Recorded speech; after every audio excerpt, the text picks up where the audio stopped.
coincides. I've got my dark shades on, I've got my headphones on, let's go. It's official. The FIFA World Cup 2026 is over. Spain are champions of the world. And I'm just going to talk about the World Cup final of this video. In the next video, I'll do a general wrap-up, but I waited for this. Now, that World Cup final was simple. Attack versus defense. The Spanish people held the ball, possessed that ball. They did an official copyright. This ball belongs to La Roca, and La Roca alone. It belongs only to Spain. And the entire didn't have a kick off the ball. They had 0 shots on goal, no one on target for 90 minutes. They only had a 2-minute period where they had to rush, and there was during the extra time. We got 2 corners. Messi had no shots on target. The only shot he played was towards the end of the 120 minutes. I mean, it hit Mikel Merino's head, nearly took his head off. But that was just it. They offered nothing.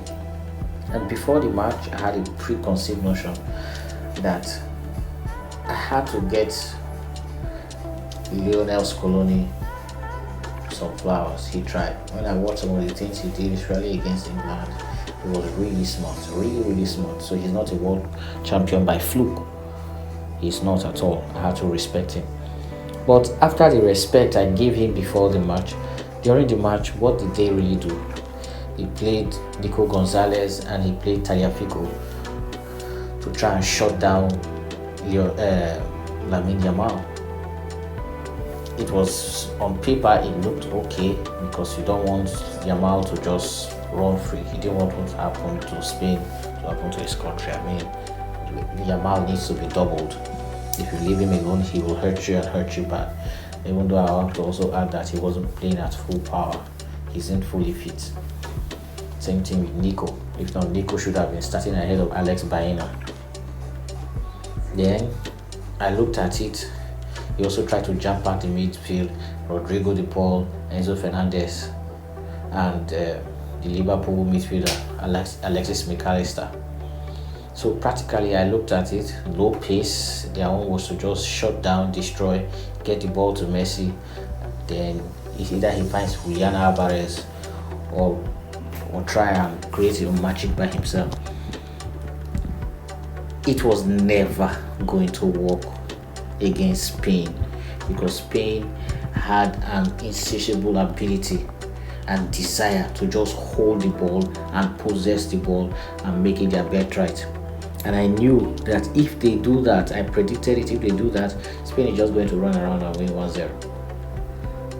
So as at the day before, after I saw the England versus France, I had already said, oh, Mbappe has won the Golden Boot. Messi's not going to get a kick against Spain. Thinking that Scaloni will do something else. You know, he had some fast young boys on his reserve team, the team he carried. A bright young talent like Nico Paz, who could carry the ball and progress it into the opponent's half. Because after soaking up pressure, you need an outlet. Messi is no more, it's not a spring chicken. He's no more that guy that can carry the ball and just run 40, 50 meters, especially against a very good side. This is not Jordan we're talking about. This is not Algeria we're talking about. This is Spain, España, the champions of Europe, who have now become the champions of the world. But no, they didn't do that. They left those old guys without legs that all go around kicking people on the pitch.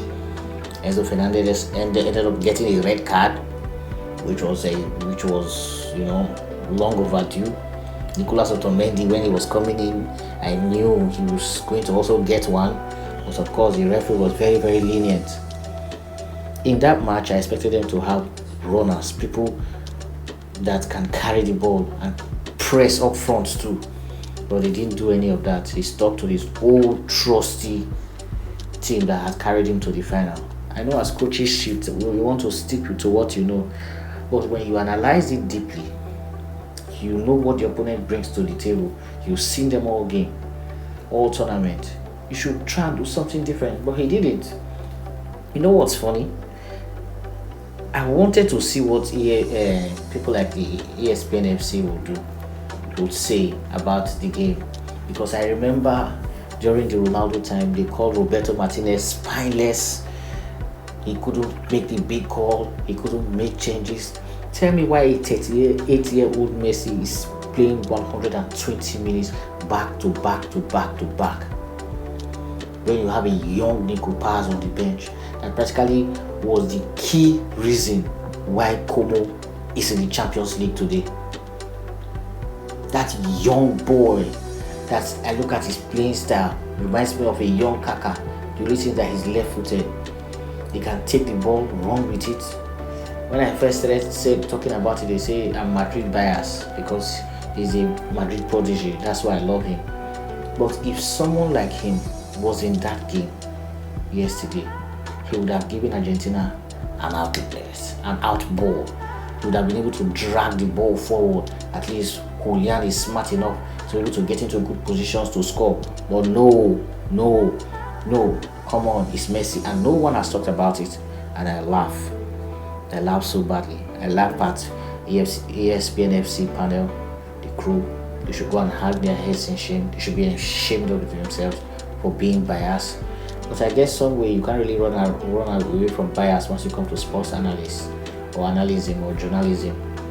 We all like who we like, but people like Thierry Henry should be commended, should be emulated, because no matter how partisan I won't say partisan, no matter his personal likes, when it comes to analysis, he's unbiased. He will tell you as it is. If you don't like it, go jump into the river.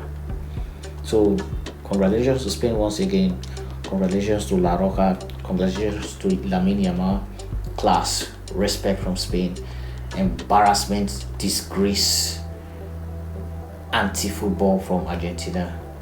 They finally be disgraced for who they are. Football wins a game, just like Henry said. Football has won. Shame on FIFA. I hope that Gianni Infantino changes, and I hope he's not going to be the FIFA president by the time the next World Cup rolls around. Give it a like, give it a subscription. Thanks once again for supporting Football Insights. Cheers.